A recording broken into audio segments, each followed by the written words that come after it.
നമ്മുടെ മക്കള് നല്ലവരാകാൻ, നമ്മുടെ മക്കള് നല്ലതുപോലെ കടന്നു വരാൻ, മാതാവിനെ പിതാവിനനുസരിക്കുന്ന മക്കളായി മാറാൻ.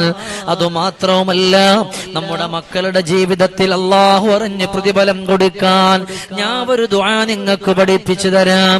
ആ ദുആ നിങ്ങളുടെ മക്കളെ ഒന്ന് കാണാതെ പഠിപ്പിക്കണം. എന്നാ നിങ്ങളുടെ മക്കളുടെ ഖൽബ് വിശാലമാകും, അവർക്ക് പഠിക്കാനുള്ള ബുദ്ധിയുണ്ടാകും, അവർ നല്ലതുപോലെ മുന്നോട്ടു പോകും. എല്ലാവരും ഒന്ന് ചൊല്ലുമോ? മക്കളെ പഠിപ്പിക്കാനുള്ള ഒരേ ഒരു ദുആ, റബ്ബനാ അത്മിം ലനാ നൂറനാ വഗ്ഫിർ ലനാ ഇന്നക അലാ കുല്ലി ഷൈഇൻ ഖദീർ. അല്ലാഹുവിലേക്ക് ചോദിക്കുകയാണ് നമ്മള്. മുഅ്മിനീങ്ങളെ, എന്റെ ഉമ്മമാരെ, എന്റെ സഹോദരിമാരെ, നമ്മുടെ കുരുന്ന മക്കളെ ഒന്ന് മനപ്പാഠമാക്കാൻ പഠിപ്പിച്ചോ. ആ മക്കളത് ചൊല്ലിക്കോട്ടെ, അവരുടെ ജീവിതത്തിൽ ഉപകാരപ്പെടട്ടെ. എല്ലാവരും ഒന്ന് ചൊല്ലിക്കൊടുക്കണം. റബ്ബനാ അത്മിം ലനാ നൂറനാ വഗ്ഫിർ ലനാ ഇന്നക അലാ കുല്ലി ഷൈഇൻ ഖദീർ. ഇത് മക്കളുടെ ഹൃദയാന്തരങ്ങളിലൂടെ വന്ന് ആ മക്കൾ ഇത് പഠിച്ച് അവര് ചൊല്ലുമ്പോഴും നിങ്ങൾക്കൊരുപാട് പ്രതിഫലമുണ്ട്. നിങ്ങളുടെ ഖബറിൽ പോലും അല്ലാഹു പ്രകാശം തരുന്നതാണ്. നിങ്ങൾ ഈ ദുആ നിങ്ങൾ പഠിപ്പിച്ചു, നിങ്ങളുടെ മക്കളെ കൊണ്ട് അതിനെ പഠിപ്പിച്ചു. ആ പ്രിയപ്പെട്ട കുരുന്ന മക്കളത് ചൊല്ലിക്കൊണ്ടുവരുമ്പോൾ ഉമ്മമാരെ, നിങ്ങൾക്ക് കൂടെ അതിന്റെ പ്രതിഫലമാണ്. അതുമാത്രവുമല്ല, നിങ്ങളുടെ മക്കളോട് നല്ലത് കൊണ്ട് പറയണം. എപ്പോഴും മക്കളോട് നന്മയെ പറയാവൂ. ഒരു മനുഷ്യന്റെ വിദ്വേഷത്തെ പറ്റി പറയരുത്, ഒരാളോട് എങ്ങനെ പിണങ്ങണമെന്ന് പറയരുത്, ഒരാളോട് എങ്ങനെ വഴക്കുണ്ടാക്കണമെന്ന് പറയരുത്, ഒരാളോട് എങ്ങനെ വഴക്കുണ്ടാക്കണമെന്ന് പറയരുത്, മക്കളെ അങ്ങനെ പഠിപ്പിക്കുകയും ചെയ്യരുത്. ഇല്ലേ? അതേസമയം മക്കള് എല്ലാരുമായിട്ട് മിണ്ടുന്നുണ്ട്, എല്ലാരുമായി സംസാരിക്കുന്നുണ്ട്. പക്ഷേ ആ ഒരു കൂട്ട് നന്നല്ല എന്ന് മനസ്സിലായാൽ, ആ ഒരു കൂട്ട് എപ്പോഴും നമ്മുടെ ആരുടെ മക്കളായാലും ബുദ്ധിമുട്ടുണ്ടാക്കുന്ന ഒരു കൂട്ടാണെന്ന് മനസ്സിലായാൽ ആ കൂട്ടിനെ നമ്മൾ ഒഴിവാക്കണം. അത് വലുതായാലും ചെറുതായാലും. അള്ളാന്റെ ഹബീബ് അവിടെന്ന് പറഞ്ഞു പോയി, നിങ്ങൾ അവരുടെ കൂടെ ഇരിക്കല്ലേ. അങ്ങനെ ഇരുന്നാൽ അള്ളാഹു നിങ്ങൾക്ക് അല്പമെങ്കിലും റഹ്മത്ത് തന്നിട്ടുണ്ടെങ്കിൽ ആ റഹ്മത്ത് കൂടെ നഷ്ടമായി പോകും. അള്ളാഹു തന്ന റഹ്മത്ത് കൂടെ നഷ്ടമായി പോകും. അതുകൊണ്ട് സൂക്ഷിക്കണം നമ്മൾ, അതുകൊണ്ട് സൂക്ഷിക്കണം സഹോദരങ്ങളെ. അള്ളാഹു ഈമാൻ തരട്ടെ, അള്ളാഹു ബറക്കത്ത് തരട്ടെ, അള്ളാഹു സന്തോഷം തരട്ടെ, അള്ളാഹു ഇസ്സത്തുള്ള ജീവിതം തരട്ടെ. അതുകൊണ്ട് ഉമ്മമാര് എപ്പോഴും മക്കളെ ഒരു കരുതലോടെ വളർത്തണേ. ഏറ്റവും കൂടുതൽ കരുതൽ ഉമ്മക്കാണ്. കാരണം എപ്പോഴും അവരുമായി ഇടപഴകി കഴിയുന്നത് അതാരാണ്? ഏറ്റവും കൂടുതൽ ഉമ്മമാരാണ്. ഏറ്റവും കൂടുതൽ ഉമ്മമാരാണ് മക്കളുമായിട്ട് ഇടപഴകിയിട്ട് കടന്നു പോകുന്നത്. അതുകൊണ്ട് ആ മക്കളുടെ കാര്യത്തിൽ ശുഷ്കാന്തി കൂടുതൽ ഉണ്ടാകേണ്ടുന്നത് അത് പ്രിയപ്പെട്ട ഉമ്മമാർക്കാണ്. അതുകൊണ്ട് മക്കളെ ഓരോ നടത്തത്തിലും അതുപോലെ ചില ഉമ്മമാര് പറയും, മക്കളെ എപ്പോഴും പഠിച്ചോ, എപ്പോഴും പഠിച്ചോ, ഏത് സമയത്തും പഠിച്ചോ. അത് നിങ്ങളുടെ മക്കളുടെ ബുദ്ധി തന്നെ കേടാവാൻ കാരണമാണ്. മക്കളെ കളിപ്പിക്കണം. രാവിലെ മദ്രസ, വൈകിട്ട് മദ്രസ, ട്യൂഷൻ എല്ലാണ്ട്. എന്നാലും മക്കൾക്ക് കളിക്കാനുള്ള ഒരു അവസരം കൊടുത്തിട്ടില്ലെങ്കിൽ ആ മക്കളും മന്ദബുദ്ധികളായി പോകും. ആയിഷ ബീബി നബി തങ്ങളുടെ ഭാര്യയാണ്, പക്ഷെ കൊച്ചുകുട്ടിയായിരുന്നു. നബി തങ്ങൾ ചോദിച്ചു, ആയിഷ കളിക്കണോ? ആയിഷ ബീവി റളിയല്ലാഹു അൻഹയോട് മുറ്റത്തേക്ക് അവിടുന്ന് കളിക്കാൻ വേണ്ടി പറഞ്ഞു വിട്ടു ഹബീബ് നബിയുന മുഹമ്മദ് മുസ്തഫ സല്ലല്ലാഹു അലൈഹി വസല്ലം റസൂലുള്ളാഹ് കൂടെ ആയിഷ ബീവി റളിയല്ലാഹു അൻഹയോടൊപ്പം അവിടുന്ന് ഉല്ലാസത്തിൽ ഏർപ്പെട്ടു. മക്കളെന്ന് പറഞ്ഞാൽ അല്ലാഹു സുബ്ഹാനഹു വ തആല നമുക്ക് നൽകിയ സന്തോഷമാണ്, ഇല്ലേ? യാക്കൂബ് നബി അലൈഹിസ്സലാത്തു വസ്സലാമിന്റെ മക്കൾ ഭയങ്കര സന്തോഷമായിരുന്നു. യാക്കൂബ് നബിക്ക് വല്ലാത്ത ഇഷ്ടമാണ് മക്കളെന്ന് പറഞ്ഞാൽ, അല്ലെ? യാക്കൂബ് നബിക്ക് പ്രിയമുള്ള മകനായി യൂസുഫ് വരവായി, നല്ല യൂസുഫ് നബി പൊൻ അഴകിന്റെ മികവിൽ ഒളിവായി നിലയായി. യാക്കൂബ് നബിക്ക് കനിമോന്റെ ഉടുപ്പ് അവർ കൊടുക്കുകയായി. ഉടനെ കാട്ടിലെ ചെന്നായി പിടിച്ചെന്നും പറഞ്ഞും കൊണ്ടവർ കരയുകയായി. യാക്കൂബ് നബി അലൈഹിസ്സലാത്തു വസ്സലാമിന്റെ മക്കൾ, യാക്കൂബ് നബിക്ക് മക്കളെ വല്ലാത്ത ഇഷ്ടമാണ്.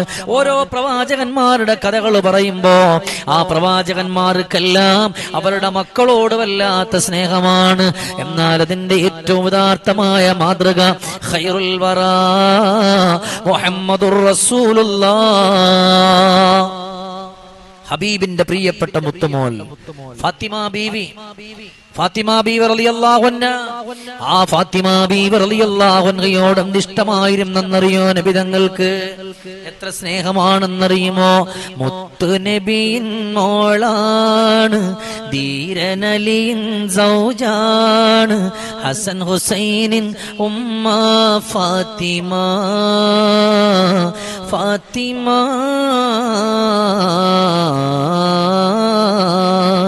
മുത്തു നബിയിൻ മോളാണ്, ധീരനലിയിൻ സൗജാണ്, ഹസൻ ഹുസൈനിൻ ഉമ്മ ഫാത്തിമ. ഫാത്തിമ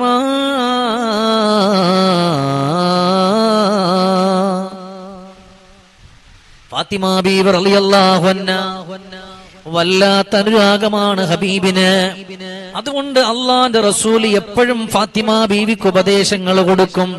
ഫാത്തിമ, നീ വളർന്നത് ഇങ്ങനെയാണ് ഫാത്തിമ, നിന്റെ മക്കളോട് ഇങ്ങനെയാകണം ഫാത്തിമ, ഭർത്താവിനോട് ഇങ്ങനെയാകണം ഫാത്തിമ, പ്രിയപ്പെട്ടവരോട് ഇങ്ങനെയാകണം ഫാത്തിമ, മുതിർന്നവരോട് ഇങ്ങനെ പെരുമാറണം ഫാത്തിമ എന്നിങ്ങനെ ഓരോന്ന് അള്ളാന്റെ റസൂൽ സല്ലല്ലാഹു അലൈഹി വസല്ലമ തങ്ങൾ മഹദിയായ ഫാത്തിമ ബീവി റളിയല്ലാഹു അൻഹയ്ക്ക് പഠിപ്പിച്ചു കൊടുക്കുമായിരുന്നു.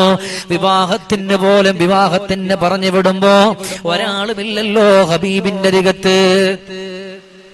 വിവാഹത്തിന് പറഞ്ഞു വിടുമ്പോ ഒരാളുമില്ല, ഒരു ഉപദേശം കൊടുക്കാൻ ഒരാളുമില്ല. ആരാണുള്ളത്? സയ്യിദുൽ വറാ മുഹമ്മദ് മുസ്തഫ നബിതങ്ങളല്ലാതെ ആരുപദേശം കൊടുക്കാനാ ഫാത്തിമക്ക്? ഹബീബിന്റെ വാക്കിലൂടെ, റസൂലുള്ളാന്റെ അധരങ്ങളിലൂടെ അടർന്നു വീണ വാക്കുകൾ പഠിച്ചുകൊണ്ട് മുന്നോട്ട് പോയി മഹദിയായ ഫാത്തിമ റളിയല്ലാഹു അൻഹാ. അല്ലാഹുവേ, നമ്മുടെ എല്ലാവരുടെയും സന്തോഷമാണ് മക്കള്, ഹബീബിന്റെ സന്തോഷമാണ് മക്കള്, ഒരുമ്മയുടെ സന്തോഷമാണ് മക്കള്. എന്തിനേറെ ഫാത്തിമ ബീവി വഫാത്തിന്റെ നേരം ഫാത്തിമ ബീവി കരഞ്ഞ ഒരു സമയമുണ്ട്. ചോദിക്കുന്നു, അല്ലയോ ഖദീജ, നിങ്ങൾ എന്തിനാണ് വഫാത്തിന്റെ ഈ ഒരു നേരം നിങ്ങൾ കരയുന്നത്? എന്തിനാണ് ഖദീജ? ഉടൻ തന്നെ ഖദീജ ബീവി പറഞ്ഞ ഒരു മറുപടിയുണ്ട്. എന്റെ പൊന്നുമോള് ഫാത്തിമയുണ്ടല്ലോ, ആ ഫാത്തിമായ ഒന്ന് വിവാഹം കഴിച്ച് കാണാൻ എനിക്ക് കഴിഞ്ഞില്ലല്ലോ നബിയേ, അതിനു മുമ്പ് പിരിയുകയാണോ നബിയേ? എന്റെ ഫാത്തിമയെ എനിക്കൊന്ന് വിവാഹം ചെയ്ത് കാണാൻ എനിക്കവിടെന്ന് കഴിഞ്ഞിട്ടില്ല. ആ ഒരു ബേജാറ്, ആ ഒരു സങ്കടം എന്റെ ഖൽബിന്റെ ഉള്ളിന്റെ ഉള്ളറയിലുണ്ട്. അതുകൊണ്ട് സങ്കടമാണ് നബിയേ. വിഷാദങ്ങൾ അണപൊട്ടി ഖദീജ ബി കരയുന്നു. ഇനി എന്റെ കനിമോളെ നിക്കാഹൊന്നാണ്, കാണാൻ കഴിയാതെ ഞാനുമിന്ന് കിടപ്പിലാണ്. മണിമുത്ത് ഹബീബുള്ള അരികത്തായിരിക്കുന്നേ, കരയല്ലേ ഖദീജയൻ നൂറെന്തു നൂറ് എന്നും കാര്യങ്ങൾ ഒരേത്തതാ പനിനീർ പോവ. ഖദീജ ബീവിയുടെ അടുത്തിരുന്നിട്ട് പറഞ്ഞു, ഖദീജ ഖദീജ നിങ്ങൾ കരയല്ലേ, അത് റബ്ബിന്റെ തീരുമാനമാണ്. ഖദീജ ബീവി കരഞ്ഞതും മക്കളെ ഓർത്തിട്ടാണ്. അപ്പൊ അതുകൊണ്ട് നമ്മുടെ ജീവിതത്തിൽ നമുക്കറിയാം, പക്ഷേ അതറിയാത്ത പോലെ നമ്മൾ നടിക്കുന്ന ചില കാര്യങ്ങളുണ്ട്. മഹാനായ ഇമാമുന ഗസാലി റഹിമഹുല്ലാഹ് മക്കളുമായി ബന്ധപ്പെട്ടുകൊണ്ടുള്ള കാര്യങ്ങൾ അവിടെന്ന് പറയുകയാണ്. നിങ്ങൾ എല്ലാവരും ശ്രദ്ധിക്കുന്ന കാര്യങ്ങളാണെങ്കിലും ഒന്നുകൂടെ ഓർമ്മപ്പെടുത്തുകയാണ്. ഒന്നാമതായി നമ്മുടെ മക്കളോട് നമ്മൾ ചെയ്യാനുള്ളത്, ആ മക്കളോട് കുഞ്ഞുമക്കളാണെങ്കിൽ പോലും ആ മക്കളോട് ഉമ്മമാര് പറയണം, മക്കളെ വലത് കൈകൊണ്ട് തന്നെ തിന്നണം, വലത്തെ കൈകൊണ്ട് തന്നെ തിന്നണം. ചില മക്കൾക്ക് ഇടത്തെ കൈയാണ് വാക്ക്. എന്നാൽ ഉമ്മമാരാ മക്കളെ കൊണ്ട് വലത് കൈകൊണ്ട് തിന്നിപ്പിക്കാനും ഭക്ഷണം കഴിപ്പിക്കാനും അവരെ ഇങ്ങനെ പ്രാപ്തരാക്കണം. അതുമാത്രവുമല്ല, നിങ്ങൾ അവിടെ നിന്ന് ഭക്ഷണം കഴിക്കാൻ നിങ്ങളെ കൂടെ നിങ്ങളുടെ മക്കളെ ഇരുത്തണം. ആ ഇരുത്തുന്ന സമയത്ത് ഉമ്മമാരോടൊപ്പമാണ് മക്കൾ ഇരിക്കുന്നതെങ്കിൽ ബിസ്മില്ലാഹിർ റഹ്മാനിർ റഹീം ഉമ്മമാര് മക്കളെ കൊണ്ട് ബിസ്മി പറയിപ്പിക്കണം. കൊച്ചുമക്കൾക്ക് ഭക്ഷണം വാരി കൊടുക്കുകയാണെങ്കിൽ പോലും ആ മക്കളെ കൊണ്ട് ബിസ്മി എന്ന് പറയിപ്പിക്കണം. ഉമ്മ ബിസ്മിയും പറഞ്ഞിട്ട് വാരി കൊടുത്താൻ പറ്റൂല. അപ്പൊ ഉമ്മ പറയുമ്പോ, ഉമ്മ ഭക്ഷണം കൊടുക്കുമ്പോ ബിസ്മി വേണ്ടേ? ഉമ്മ ഭക്ഷണം കൊടുക്കുമ്പോഴും ബിസ്മി വേണം. എന്നാലും കഴിക്കുന്ന കുട്ടിയെ കൊണ്ട് സഹോദരിമാരെ നമ്മൾ ബിസ്മി എവിടെ നിന്ന് ചൊല്ലിപ്പിച്ചേക്കണം. ഇനി ഉമ്മമാരാണ് ഭക്ഷണം വാരി കൊടുക്കുന്നതെങ്കിൽ പോലും ആ മക്കളെ കൊണ്ട് രണ്ട് കൈ ഒന്ന് കഴുകിയേക്കണം. വലത്തെ കൈകൊണ്ട് മക്കളെ കൊണ്ട് ഭക്ഷണം കഴിപ്പിക്കണം, വെള്ളം കുടിപ്പിക്കണം. രണ്ടാമത്തതായിട്ട് മഹാനുഭാവൻ പറയാ, മക്കളുടെ മുമ്പിലേക്ക് ഭക്ഷണം ഒന്ന് കൊണ്ടുവച്ചാൽ ആ മക്കളുടെ അടുത്ത ഭാഗത്തുനിന്ന് കഴിക്കാൻ മക്കളോട് പറയണേ. അടുത്ത ഭാഗത്തുനിന്ന് ഭക്ഷണം കഴിക്കാം എന്ന് പറഞ്ഞാൽ നിങ്ങൾക്ക് എന്ത് മനസ്സിലായി? ഈ പ്രിയപ്പെട്ട മക്കള് നിങ്ങൾ ഭക്ഷണം കൊണ്ട് കൊടുക്കുന്ന സമയം ഈ പ്രിയപ്പെട്ട മക്കൾ എന്താ ചെയ്യാന്നറിയോ? ഈ പ്രിയപ്പെട്ട മക്കൾ ഭക്ഷണത്തിന്റെ അല്ലെങ്കിൽ നമ്മുടെ പാത്രത്തിന്റെ ഏതെങ്കിലും അങ്ങേ തലയിൽ നിന്നോ ഇങ്ങേ തലയിൽ നിന്നോ അല്ലെങ്കിൽ ആ ഭക്ഷണത്തിന്റെ മധ്യത്തിൽ നിന്നൊക്കെ കൈയിട്ട് വരാറുണ്ട്. അതിനു പകരം മക്കളോട് പറയണം, മകനെ, പൊന്നാര മകളെ, നീ ഏറ്റവും അടുത്തിരിക്കുന്നത് എവിടെ നിന്നാണ്? അവിടെ നിന്ന് തന്നെ നീ ഭക്ഷണം കഴിച്ചു തുടങ്ങും. അത് ബറക്കത്തുണ്ടാകാൻ കാരണമാണ്. മൂന്നാമതായിട്ട് പറയുന്നല്ലോ, എന്റെ പ്രിയമുള്ള സഹോദരങ്ങളെ ശ്രദ്ധിക്കുക. മൂന്നാമതായി പറയുകയാണ്, വളരെ വേഗത്തിൽ മക്കളെ കൊണ്ട് ഭക്ഷണം തീറ്റിപ്പിക്കരുത്. മാത്രവുമല്ല, നല്ലതുപോലെ ചവച്ചരച്ച് കഴിക്കാനും മക്കളോട് പറയണേ. കിട്ടിയപാടെടുത്ത് വിഴുങ്ങാനല്ല. ചില മക്കൾ എന്തെന്നറിയോ, ഈ കുരുന്നു മക്കളൊക്കെ എന്ത് കിട്ടിയാലും അവരാ കിട്ടുന്ന ഭക്ഷണം എടുത്ത് വിഴുങ്ങും. ആ ഭക്ഷണം എടുത്തവര് വിഴുങ്ങാറുണ്ട്. അങ്ങനെ വിഴുങ്ങാൻ ആ മക്കളോട് പറയരുത്. വളരെ സാവധാനത്തില് ആ പ്രിയപ്പെട്ട മക്കളോട് കഴിക്കാൻ പറയണം. അതും കഴിക്കുന്ന ഭക്ഷണം നല്ലതുപോലെ ചവച്ചരച്ച് ഭക്ഷിക്കാൻ പറയണം. പിന്നീട് അവിടെ നിന്ന് പറയുന്നു, മഹാനുഭാവൻ പറഞ്ഞു കൊടുക്കുകയാണ്, ഭക്ഷണത്തിലേക്കും തിന്നുന്നവരിലേക്കും കണ്ണ് നട്ട് നോക്കാതിരിക്കുക. അനുഭാവൻ പറയുന്ന വസ്ത്രത്തിലും കയ്യിലും ആ കഴിക്കുന്ന ആഹാരത്തിന്റെ ആ കറിയാണെങ്കിലും എന്താണെങ്കിലും അത് പുരളാതെ സൂക്ഷിക്കുമോ? ഇന്നുള്ള മക്കള് കഴിക്കുമ്പോ അവൻ ധരിച്ചിരിക്കുന്ന വസ്ത്രങ്ങളും കുരുന്നു മക്കളുടെ ശരീരം മുഴുവനും കറിയൊക്കെയാകുമ്പോ അത് ഉമ്മമാര് കൊച്ചുമക്കളാണ്. അതുകൊണ്ട് ആ കൊച്ചുമക്കളെ ശ്രദ്ധിക്കേണ്ടുന്ന ഒരു ബാധ്യത എല്ലാ പ്രിയപ്പെട്ട ഉമ്മമാർക്കുമുണ്ട്. പിന്നീട് അവിടെ നിന്ന് പറയാണ്, മഹാനുഭാവൻ പറയാ, ഇടയ്ക്കിടയ്ക്ക് കറിയില്ലാത്ത ഭക്ഷണം മക്കളെ കഴിപ്പിക്കണേ. എപ്പോഴും കറിയുള്ള ഭക്ഷണം മാത്രം കഴിപ്പിക്കരുത്. ഇടയ്ക്കിടയ്ക്ക് കറിയില്ലാത്ത ഭക്ഷണം കൂടെ നിങ്ങളുടെ മക്കളെ കൊണ്ട് നിങ്ങൾ കഴിപ്പിക്കണം. മനസ്സിലായോ? ഇടയ്ക്കിടയ്ക്ക് കറിയില്ലാത്ത ഭക്ഷണം കൂടെ മക്കളെ കൊണ്ട് എന്ത് ചെയ്യണം? നിങ്ങൾ കഴിപ്പിക്കണം. അത് മക്കളുടെ ബുദ്ധിവർദ്ധനവിനൊക്കെ അതൊരു കാരണമാണ്. ഇടയ്ക്കിച്ച് പഞ്ചസാര ഇട്ട് കൊടുക്കുക, പിന്നെ ഒരു ദിവസം പഞ്ചസാര ഇല്ലാതെ കഴിപ്പിക്കുക, പിന്നെ കറി ഉള്ളതുപോലെ കറി ഇല്ലാത്തത്, അങ്ങനെയൊക്കെ നമ്മുടെ മക്കളെ നമ്മൾ കഴിപ്പിക്കണം. അതുകൊണ്ട് മക്കളെ കരുതലോടെ വളർത്തണേ. അതുകൊണ്ട് ഉമ്മമാരെ എപ്പോഴും നല്ല മനസ്സോടെ ചിന്തയോടെ മക്കളെ ജീവിതത്തിൽ കൊണ്ടുവരാൻ അള്ളാഹു നമുക്ക് തൗഫീഖ് തരട്ടെ. അല്ലാഹു സുബ്ഹാനഹു വ തആല എല്ലാവരുടെ അഅമാലുകളെയും അല്ലാഹു തആല സ്വീകരിക്കട്ടെ.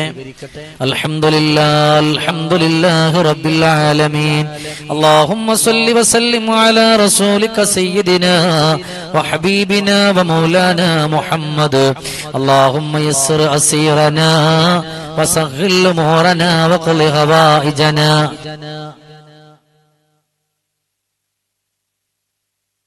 وأد ديوننا واشف أمراضنا ونجنا من قوم الظالمين والحاسدين والنمامين والمغتابين والفتانين يا رب العالمين.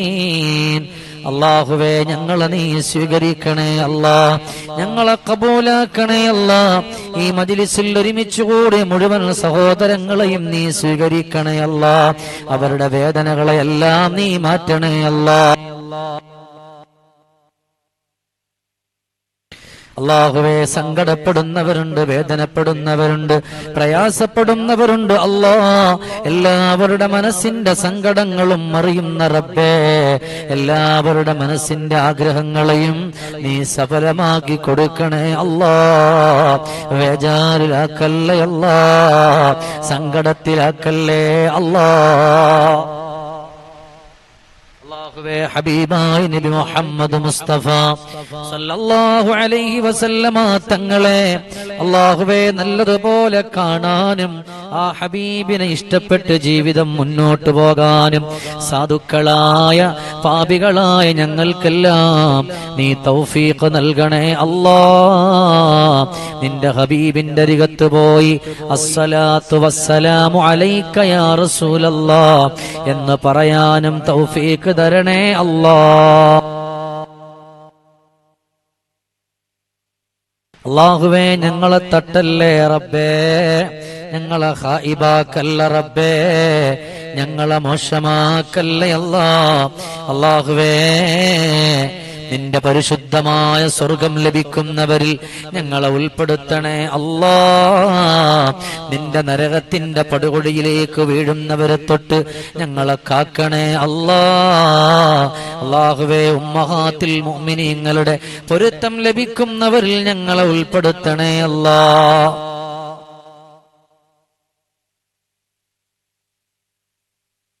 അല്ലാഹുവേ, ആരൊക്കെയാണ് മജ്‌ലിസിലൂടെ എന്തെല്ലാം കാര്യങ്ങൾ പറഞ്ഞു ദുആ കൊണ്ട് വസിയത്ത് ചെയ്തോ അവരുടെയൊക്കെ ആഗ്രഹങ്ങളെ അറിഞ്ഞിട്ട് പ്രതിഫലം കൊടുക്കണേ അല്ലാ. മക്കളില്ലാത്തവർക്ക് മക്കളെ കൊടുക്കണേ അല്ലാ. അല്ലാഹുവേ, അംഗവൈകല്യമില്ലാത്ത മക്കളെ കൊടുക്കണേ അല്ലാ. ഇതിൽ മക്കളുടെ കാര്യം പറയുമ്പോ പല സഹോദരങ്ങളും മക്കളില്ലെന്ന് പറഞ്ഞ് സങ്കടപ്പെടുന്നവരുണ്ട് റബ്ബേ. അവർ കാണും പെണ്ണുമായ മക്കളെ നീ കൊടുക്കണേ അല്ലാ. ആണും പെണ്ണുമായ മക്കളെ നീ കൊടുക്കണേ അല്ലാ. അല്ലാഹുവേ റഹ്മാനെ, ഈ ചോദിക്കുകയാണ്, ഞങ്ങളുടെ പലരുടെയും ഉപ്പമാര് ഖബറിലുണ്ടല്ലോ, ഉമ്മമാര് ഖബറിലുണ്ടല്ലോ, പ്രിയപ്പെട്ടവര് ഖബറിലുണ്ടല്ലോ.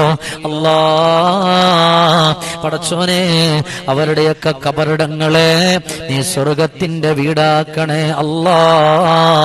സന്തോഷത്തിന്റെ വീടാക്കണേ അല്ലാ. ഇടുക്കിക്കളയല്ലേ അല്ലാ, വേജാറിലാക്കല്ലേ അല്ലാ. അല്ലാഹുമ്മ റബ്ബനാ ആതിനാ ഫിദ്ദുനിയാ ഹസന വഫിൽ ആഖിറതി ഹസനതൻ വഖിനാ عذاب النار برحمتك يا أرحم الراحمين.